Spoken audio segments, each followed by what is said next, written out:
Hello there and welcome to the Talking City podcast, the Manchester City podcast from the Manchester Evening News. And we're here to discuss a Manchester City win over Liverpool, a fantastic win at the weekend. My name is Joe Bray and I'm joined by someone who, you weren't there, were you, Simon? You were sunning yourself on holiday. How was it?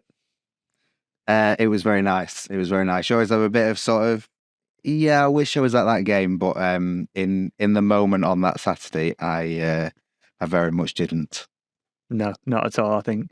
And what I will say is that it was a lovely sunny day, but we got to the Etihad and it was very, very cold. So wherever you were, it was definitely warmer than the Etihad. It's a weird one, isn't it, the Etihad? Because I never think it gets that cold. Certainly kind of in the press box. Just the way the stadium is, it never gets that cold, but it equally never gets that warm.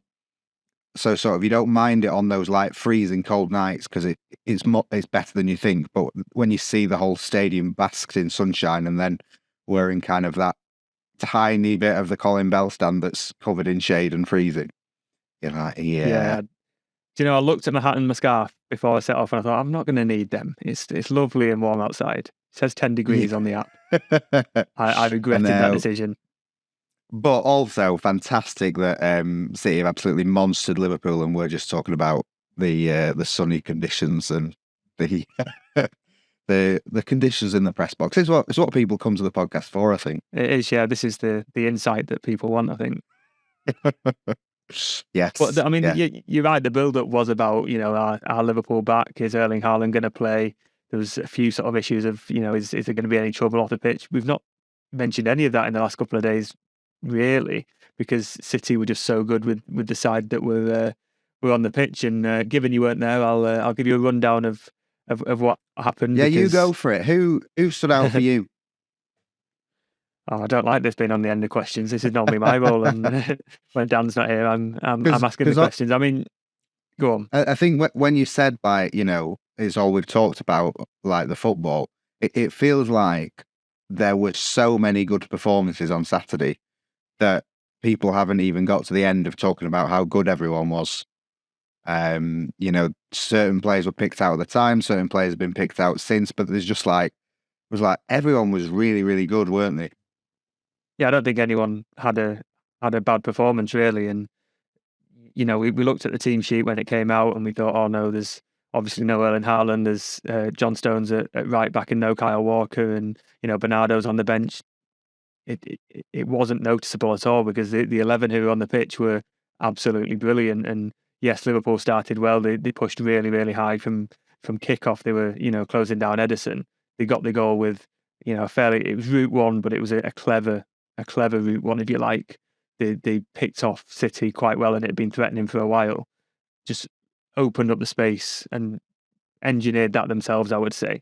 But City just responded by carry on doing what they were doing. We've seen them panic in the past, haven't we, when they'll concede one and then two and find themselves in all sorts of trouble. They nearly did when Mo Salah got down the Liverpool left and Jack Grealish had to cut out that attack. But a minute later, Grealish is on the end of a lovely, lovely move with Mahrez and Gundogan, and he's rolling the ball into Julian Alvarez to score. And from then, it was all City, really. Liverpool sort of were falling apart a little bit and, trying to get Rodri sent off, which I'm not sure the second one was. I mean, it probably, I don't know, it would have been harsh, I think, in my opinion, but they just didn't match City. And as soon as they conceded that first goal, Liverpool, I think their heads went a little bit. And, Kevin De Bruyne scores on 46, 47 minutes.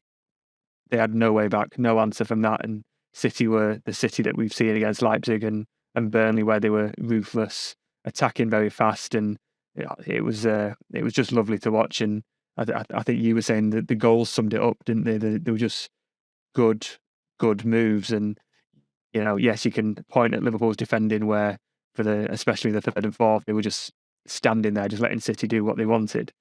But City have to do that movement, I think, and it was it showed the gulf between these sides this season. And no, it was a very, very good performance as well as a good win for City. Did you get that impression when you were sort of following it from afar? Yeah, I think so. It's kind of like it showed that Liverpool are not the force they were, but City was still very good. And maybe City wouldn't have been able to pull off everything they did against them if Liverpool were at their best, but that shouldn't take away from how good City were and how well they played. I'm just like, maybe we're in our own little echo chamber, but I'm so happy that you said that Rodri wasn't a sending off, because like that was one of the big talking points like on Twitter whenever I sort of checked in to follow the game. Should Rodri have been sent off? City were lucky. And I watched Match of the Day and both like Alan Shearer and Michael Richards saying, yeah, City were lucky. So I was like really intrigued to see this second yellow card that he should have been. And it's like, it's such a nothing challenge. Yes, it comes straight after the first one, but like it's very similar to the first one. But the referee even says when he books him, he's like, it's for an accumulation. So it's like, so he's not giving him a card just for that tackle alone. So why would he give him a second yellow for that tackle alone? And, you know, I think Klopp sort of diffused it a bit, didn't he, by saying they wouldn't have won against 10.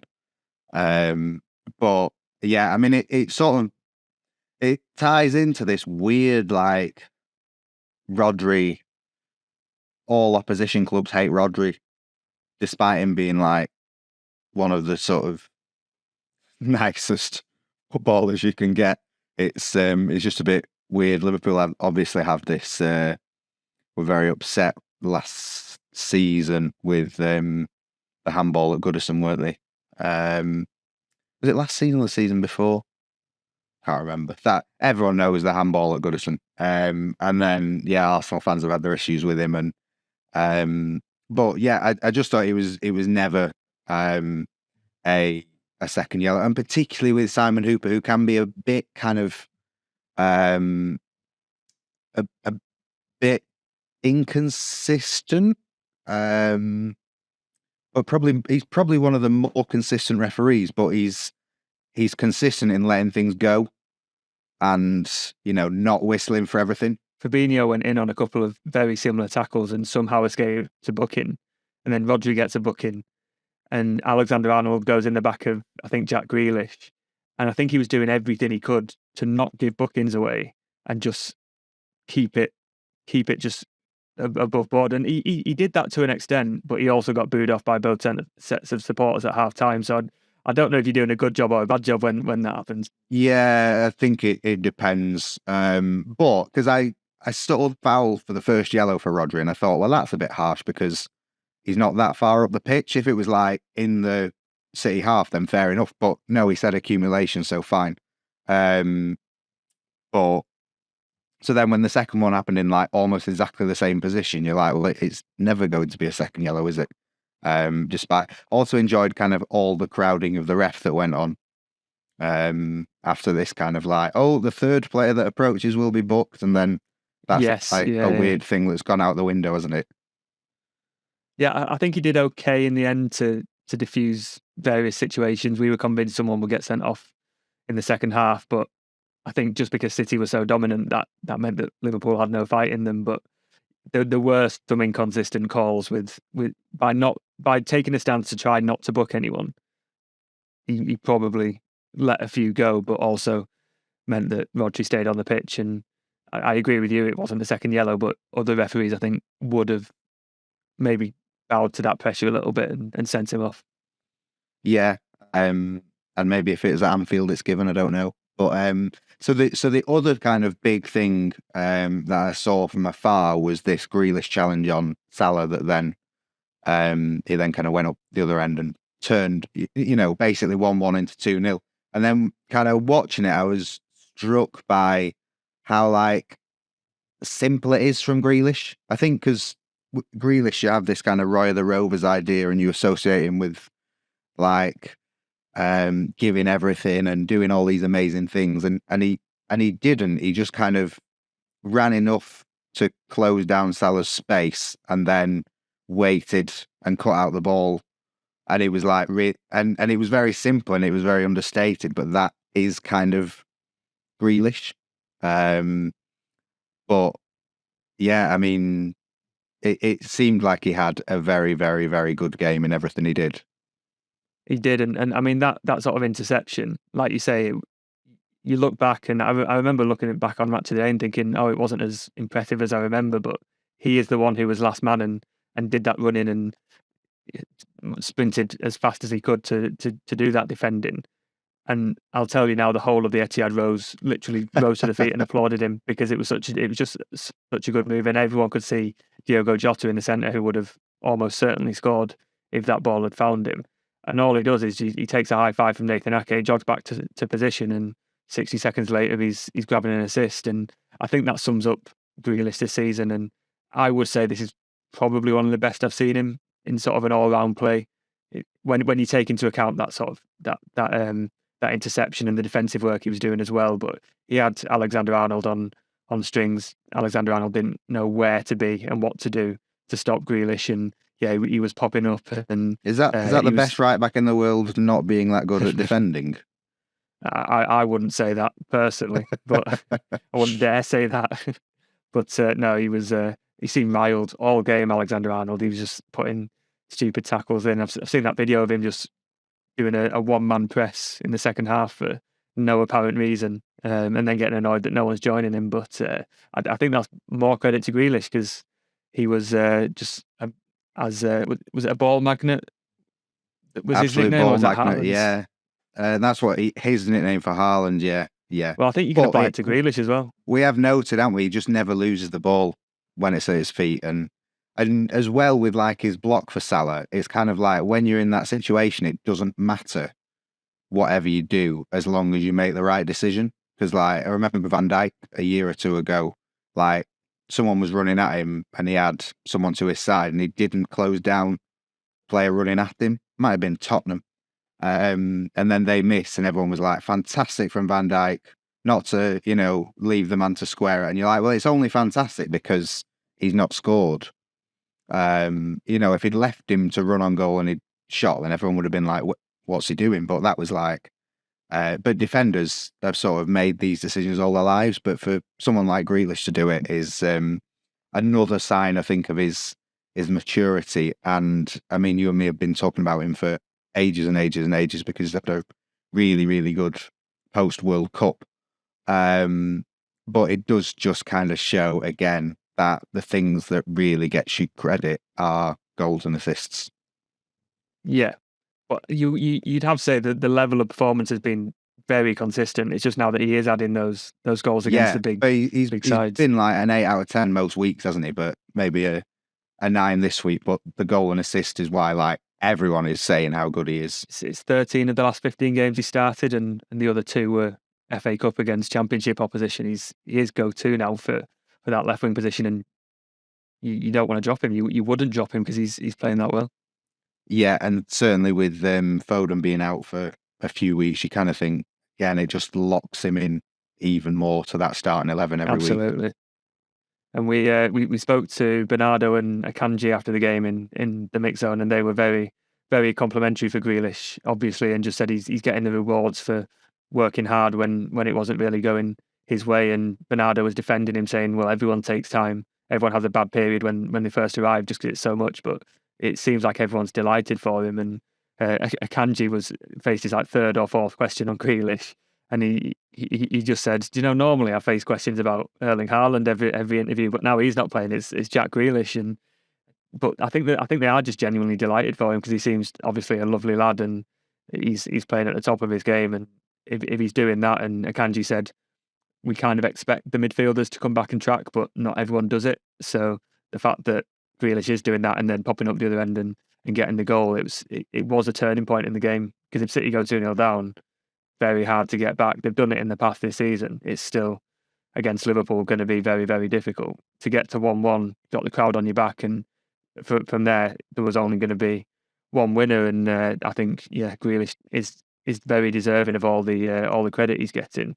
Another performance that you may have spoken about quite a lot was a certain John Stones, who got the nod at right back. Couple of eyebrows raised, if you like, just the fact that Kyle Walker wasn't playing against Liverpool, who like to play with wingers. But I mean, John Stones, I say he was the right back. He was more of a midfielder alongside Rodri and playing that role, which he has done this season. Just I think better than he has any time I've seen him in defensive midfield, and City are promoting him and his performance on their social media accounts, and everyone's praising him.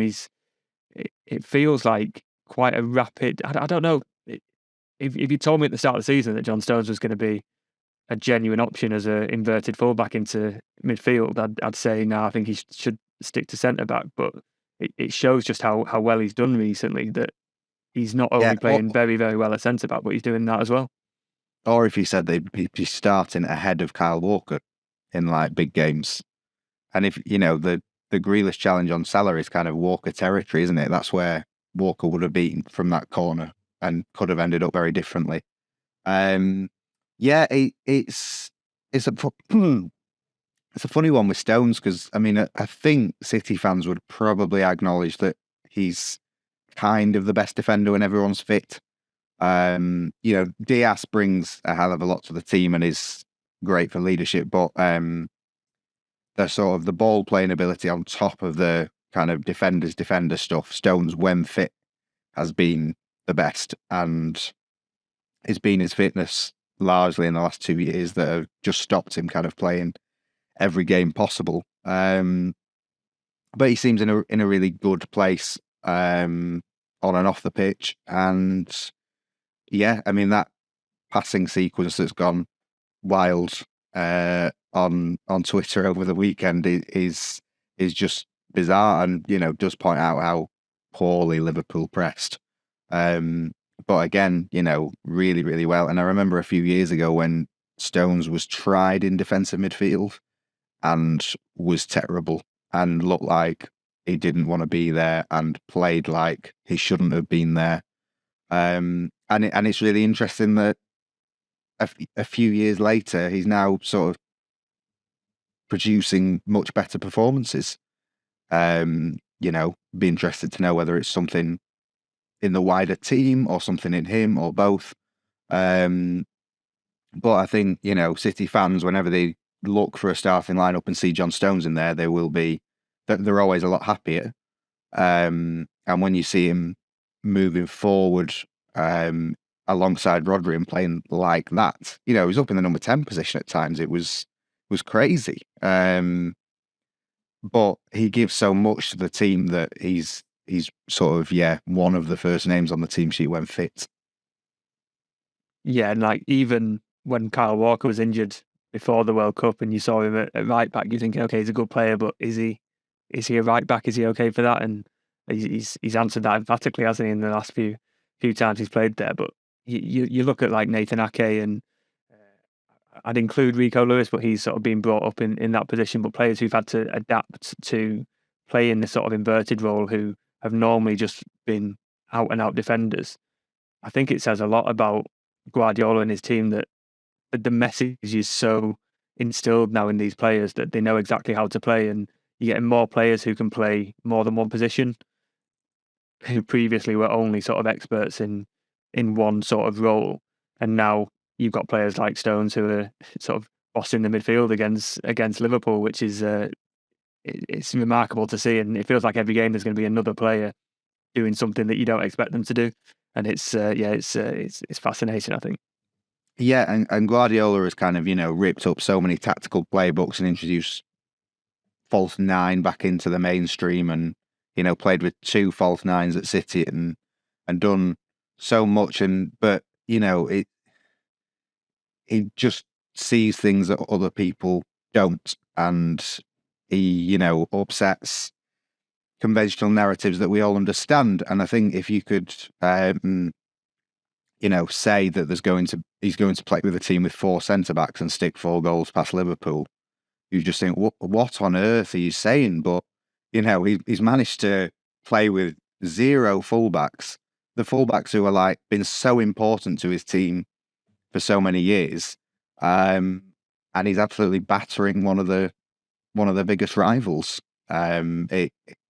All credit to Guardiola for seeing it, and credit to the players for being able to pull it out. And when I think the big thing before the international break was, can they carry on the form? And then they lost Haaland and Foden, and it kind of looked like that form is very much still there? Did it feel like another big kind of home win? Oh, definitely. And I think Bernardo said after the game that this is the best form City have been in this season, and just the feeling is the best that they have done. And I mean, Guardiola said before the game they've got to win every game if they want to win the league, and if they lose one, then the league's gone. So it felt like they were sort of responding to that challenge, if you like, and they are very aware that they can't slip up anymore. They've got to just win, and they're doing that. And like you say, there was a bit of a doubt, maybe can they pick up the momentum after the international break? Haaland and Foden aren't there. Few different changes. It's probably not the team sheet that you would pick if you had everyone fit to face Liverpool, mainly because Haaland and Foden would be in there, but they still looked like they were missing nobody. We've barely spoken about Haaland all game, all week, who scored 42 goals, and yeah, it was. I think that sums up just how dominant City were.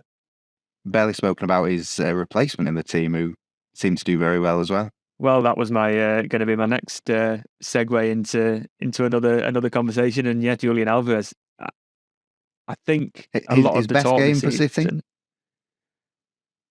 I wouldn't. I'm not sure I'd say that, but I'd say it was one of his most sort of important, just because we've always been talking about, can he play with Haaland? Can he play in the front two? And he's sort of played in that hole behind, and when he's had the chance on his own, it's not been against a bigger team really. And the only time it was in the Premier League was really Leicester, when they just put a very, very low block and Alvarez had no chance of getting on the ball.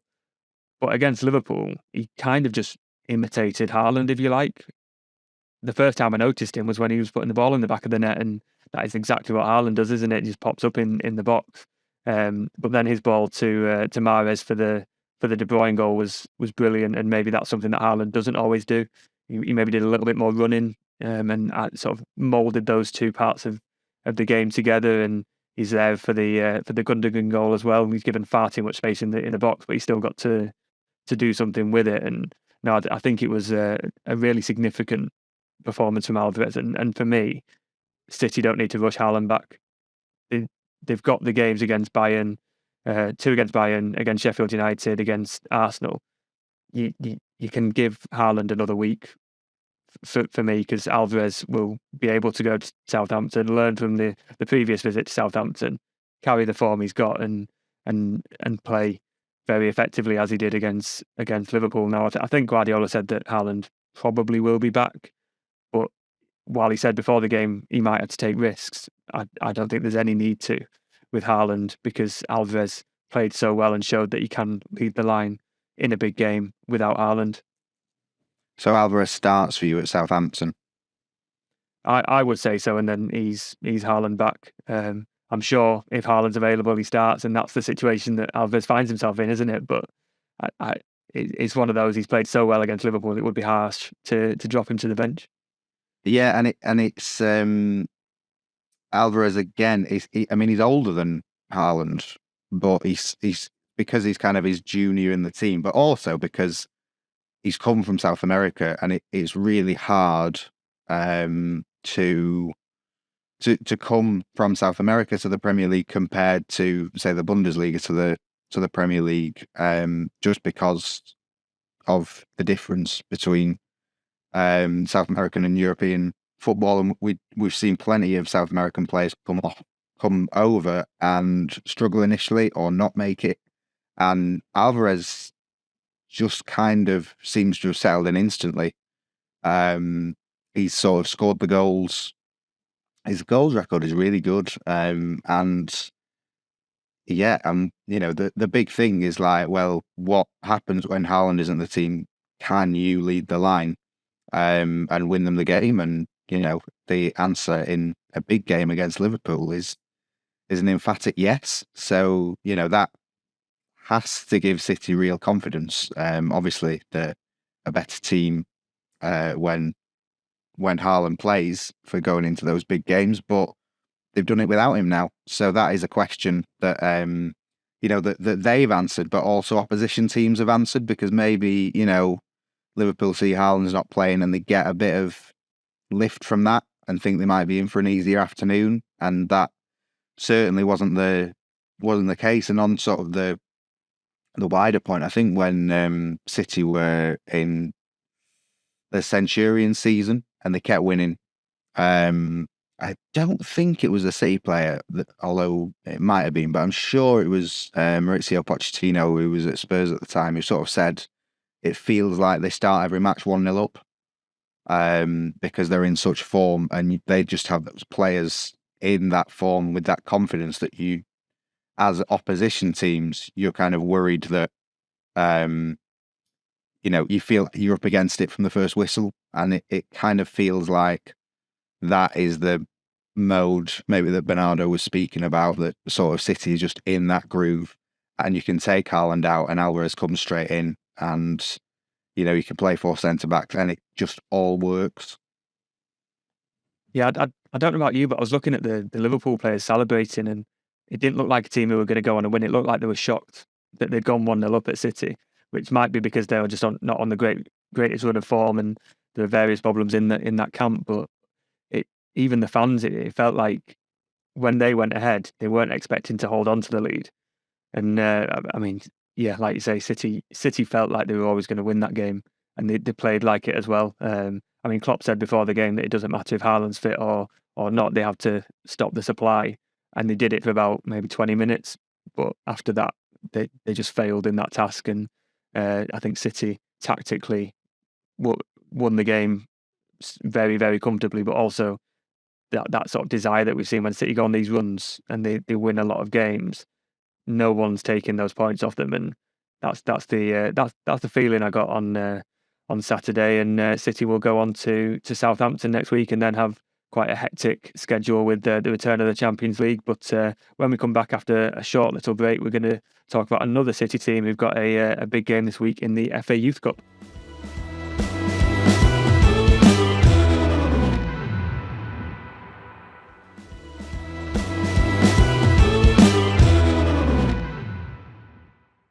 Hello there, welcome back. This is part 2 of the Talking City podcast.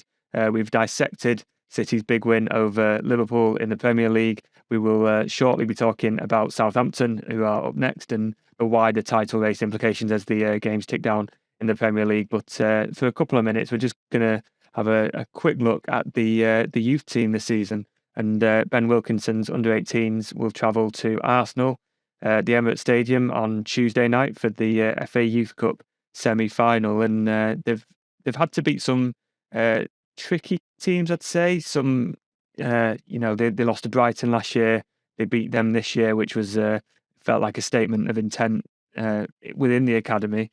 They've had a couple of lower league teams, but teams who have beaten sort of bigger names, if you like, on the way. And now City face Arsenal. Now I'm going down tomorrow to the Emirates. But Si, have you been following the youth team much this season?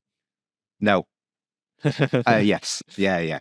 No, they've done tremendously well. Obviously, the 18s and the 23s have won the league for the last 2 years and are on course to win it again. I think it's a bigger achievement this year than previous years, just because of the players at the disposal of Ben Wilkinson and Brian Barry Murphy for the 23s. The Youth Cup is the cup that every club wants to win. It's like the FA Cup. It's got this history and tradition with it, but also you always get sort of surprise teams that go on a good run. And I think City played Oxford recently, and Arsenal played Cambridge, 2 sides that had kind of upset the odds to come through. Cambridge very nearly knocked Arsenal out. But it's generally a sign of how good a shape your academy is in, and City have not won the FA Youth Cup as many times as they should for their league dominance. It's kind of mirrored across the first team, really. But there's always been a feeling in the academy that, a bit like they've got a really poor record in the UEFA Youth League, similarly, which is like the mini Champions League, that, they just have this ability sometimes not to turn up in knockout games. Remember last season, Brighton, the FA Youth Cup, it was like they absolutely battered Brighton, but they didn't score, and then they just conceded a really easy shot, and it's like that kind of summed up them and the first team when they're at the worst, when it's like they're missing 40 chances and conceding from the only shot they concede. It is one of those, and knockout competitions don't give you that room to have another go and win the next game to make sure it doesn't matter. And I say it's kind of a show of how good your first team is and how good your club's running. And it's very interesting that City travel to Arsenal when these two first teams are also the top two in the Premier League. It's kind of adds another bit of intrigue to the two clubs this season.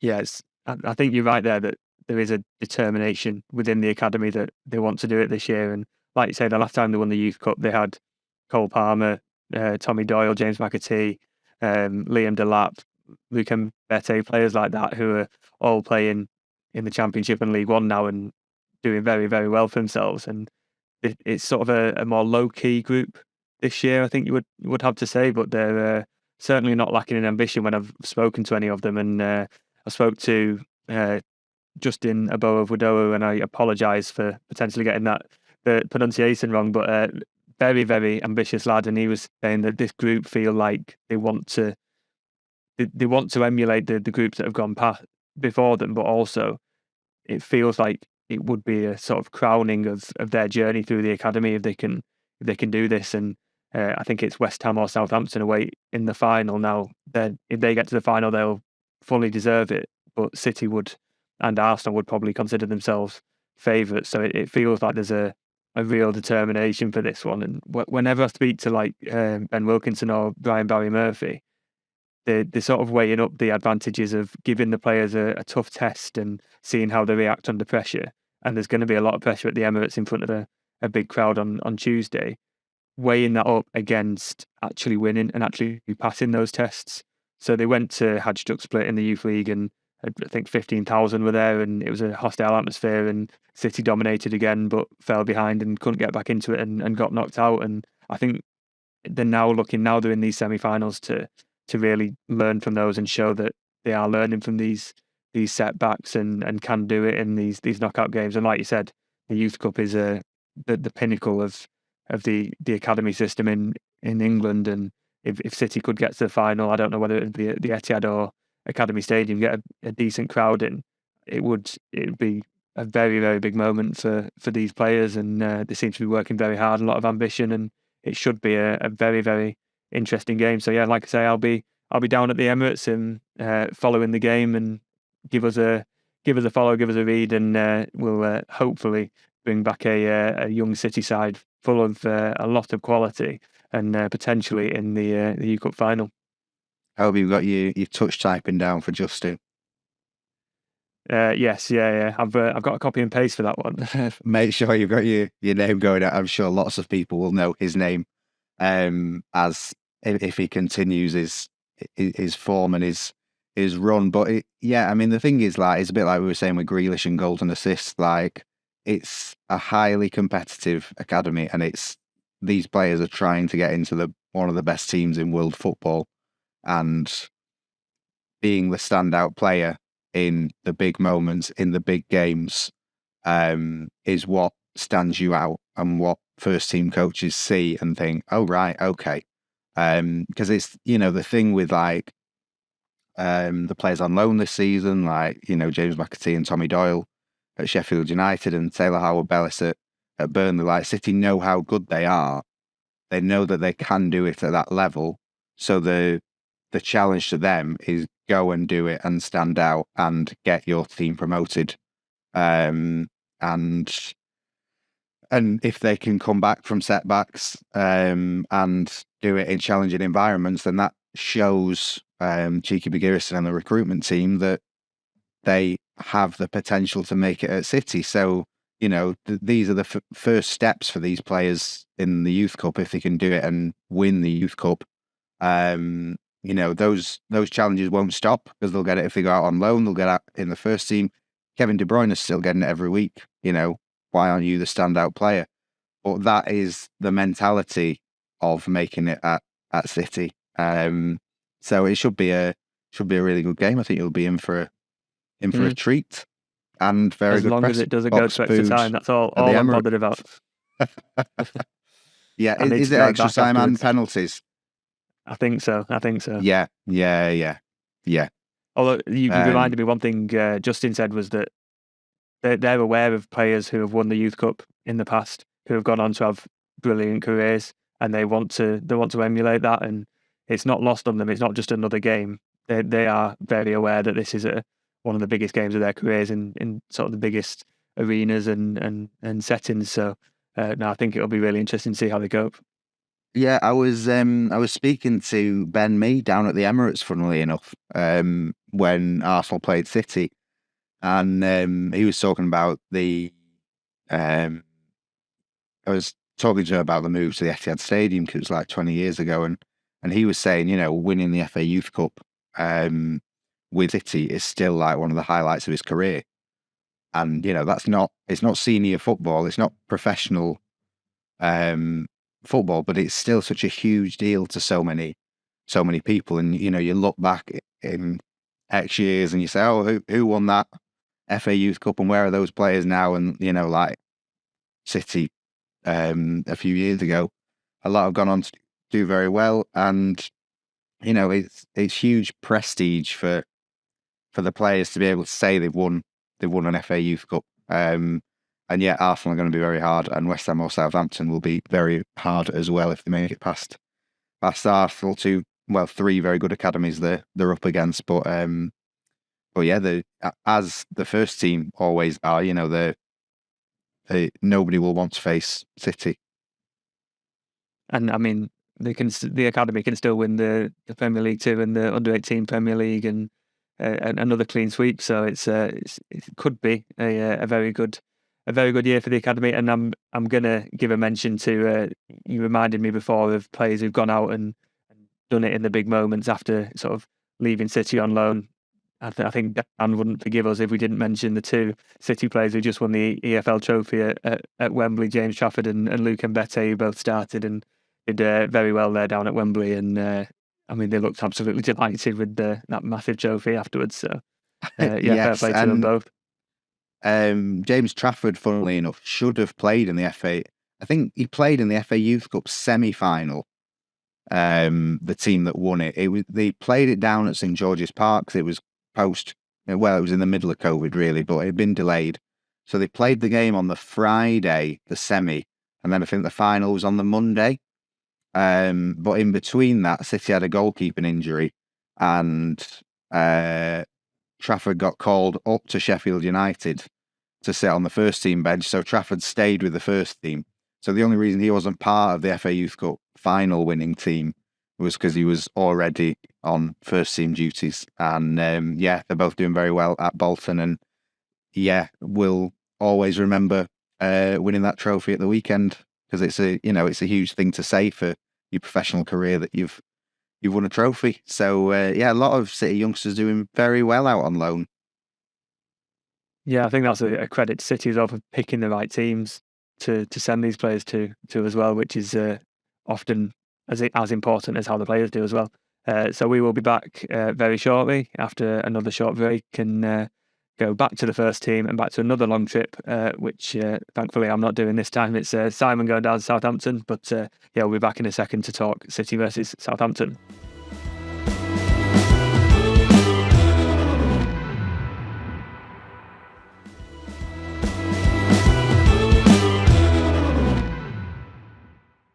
Okay, then welcome back to part 3 of the Talking City podcast. City have Southampton away next up. It was a very unhappy journey down there in the Carabao Cup quarter-final. City were absolutely awful. I think you can insert any adjective you want there, and it'll probably be true because it was just a night to forget down there in the Cup. Guardiola just said that City weren't in it. Gundogan came out and said, I can't remember what it was, but he indicated that there was just the mindset was off, and it was shortly before the big Happy Flowers rant, wasn't it? So it was when things weren't all plain sailing in the dressing room. But now, as we've discussed, City are 11 unbeaten, 7 wins in a row.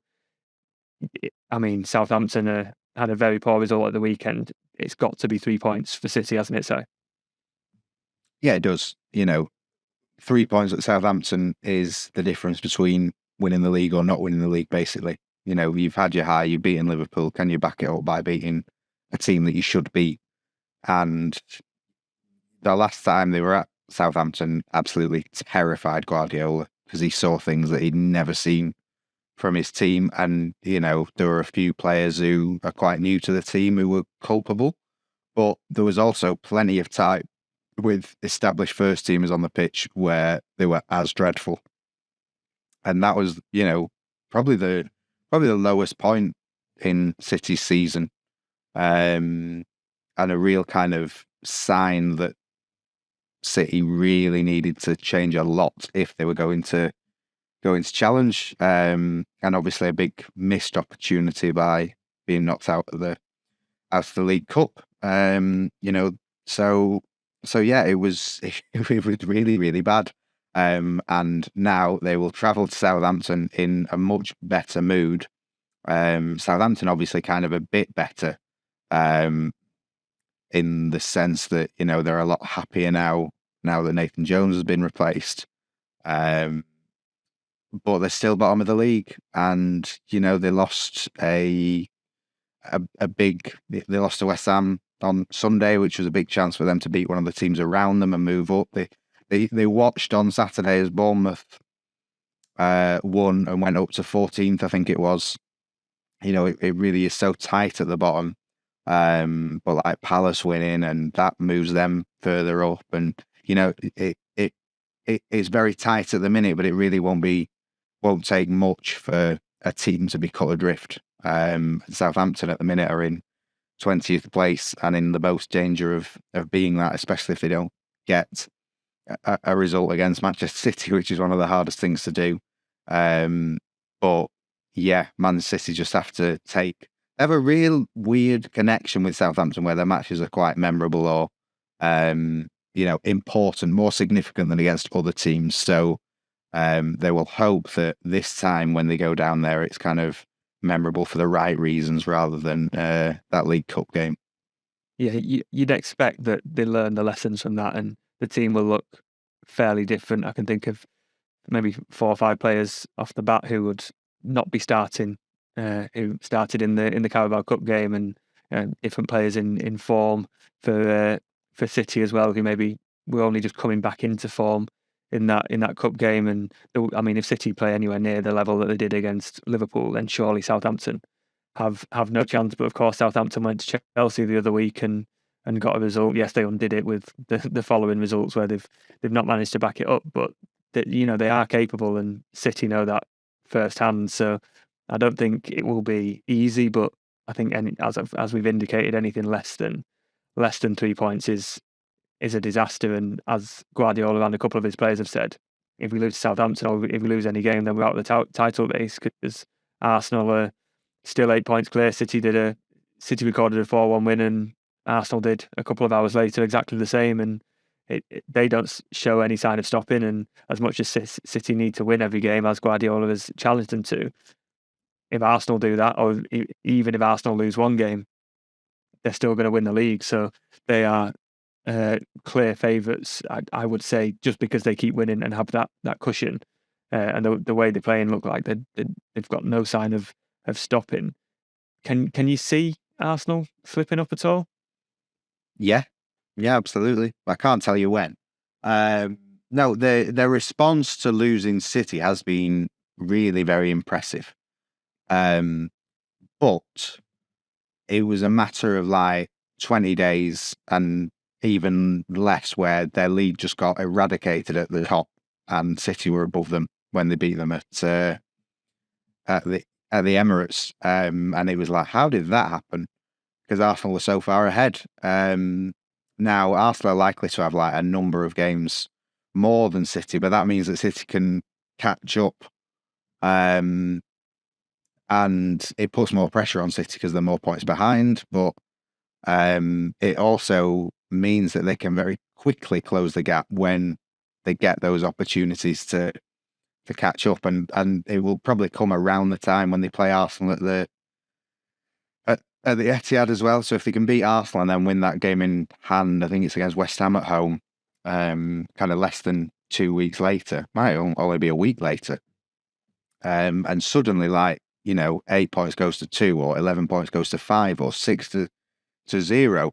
And then you've got this completely different momentum. And, after City beat Arsenal went behind twice to Aston Villa and went 2-0 down to Bournemouth, and they came back to win those games, but you can't always come back every time if you keep conceding like that. So, that is why I just think City have got the experience of coming from behind to win a title, but they've also got that experience from even just February, where they lost to Spurs at the beginning of the month and they were completely out of it, and 10 days later they were top of the league. I think you will know that, and Arsenal will know that. So it's very much on. But I think Arsenal have to be the ones to blink first. I think if City drop any more points before Arsenal do, then it's pretty much Arsenal's title. I think those games in hand are going to be pivotal because, yes, City will claw that one back against West Ham, but when City play in the FA Cup, then Arsenal will get another one. And I think the only time that the Brighton game can get played if City get through to the Champions League quarterfinals is the penultimate game of the season. So City could be behind and be in second place going into that final week, and maybe the first time City will be ahead of Arsenal will be going into that last game. It could come down to that, so it could be a mindset thing. And how exciting would that be? City having to, I think they've got Chelsea at home the penultimate weekend. So City having to beat Chelsea at home, Brighton away, and Brentford away. Brighton and Brentford, two of the really good teams this season, pushing for top 4, 5, 6. And two of the best teams who've played at the Etihad, I would say. And also, going up against Arsenal, who've been phenomenal this season and will end up on a hugely impressive points total. I hope from a neutral perspective that it goes down to that final week, and City needing kind of, to win all 3 of the final games, either to win it or to hope that Arsenal slip up. But yeah, City really will have to come from behind if they're to do it again. Was it 2019 with the Leicester win in the last week, and then went to Brighton, and yeah, so it shades of that, isn't it? And using that momentum to sort of pip them at the post, but I do think it'll come down to that. I can't see Arsenal slipping up more than once, but City have to beat Arsenal in that head-to-head later this month. If they don't do that, then it's... What was it? How many goals is it at the Etihad in the last 3? It's 17. So City in good form there. Yeah. Can I get a score prediction for Southampton? 3-0, I will say. I'll go confident. What about you? I'll say 2, but a comfortable 2-0. Yeah. Early goal, I think. A sort of scrappy, yeah. Early goal, take control of the game. And as I said, I would, if there is an opportunity to give Erling Haaland more time, I would take that, because there are far more important games to come. Yeah, but given it's Southampton, I wouldn't rule out a 1-1 or a 1-0 home win, just because Southampton just have a way. Yeah. It will be an interesting shot, and we're saying 2-0 and 3-0, but I don't think either of us are expecting an easy game, are we? No. Well, it's just, the thing is, because the relegation battle is so tight, and because the top 4 and European qualification is open, you usually have more teams at this point of the season who are kind of planning for next season and a bit on the beach. Whereas there are, more teams than ever with something to play for this season, which is, makes it more exciting for all of us. Yeah, I do think there's going to be another twist or turn somewhere in the road, and City might still win the title, but I'm not sure it's going to be a win every game and plain sailing. I think. Well, Arsenal are at Anfield, aren't they? Which is, a huge test for them. Liverpool aren't the best version of Liverpool this season, but they've still beaten United 7-0, and it is still Anfield. You've got Arteta last season playing "You'll Never Walk Alone" at training, so that they could be prepared, and then they They lost 4-0. So it's another big test of how far Arsenal have come if they can go to Anfield and get a result. And I'll tell you, Virgil van Dijk was absolutely fuming when he walked past the mix zone, and he said, "We're going to have a meeting on Sunday, and there will be like hard words spoken." And I mean, they've got Chelsea next to an absolute mess now. They got rid of Graham Potter, get a win there, and they seem like a confidence team. Take it into Arsenal. I think City will be hoping for a favour from Liverpool, and yeah, I think. Yeah, we keep saying this. It's going to go down to the wire, and plenty of things will happen. And I don't know how to call it, but I mean, for me, I'm off on holiday for the next couple of weeks, so I'll come back, and it could be a completely different picture in the Premier League. Yes, yeah, but we would expect you to return with the title race very much still on. Absolutely, and potentially a Champions League semi-final place booked for City as well, but that's a completely different conversation altogether, and we will come to that, I'm sure, in our next Talking City podcast, which will be next week after the Southampton game and FA Youth Cup game as well. So we'll be back here. You can get the podcasts wherever you get your podcasts these days. You can follow us on Twitter at ManCityMen. You can follow us on Facebook at Manchester City, Manchester Evening News. The website is manchestereveningnews.co.uk, and then click on Man City at the top. And we are also on YouTube, Manchester City, Manchester Evening News. Search all those keywords and you will definitely find us in some description. We'll be back next week where City will have faced Southampton. And for now, it is goodbye.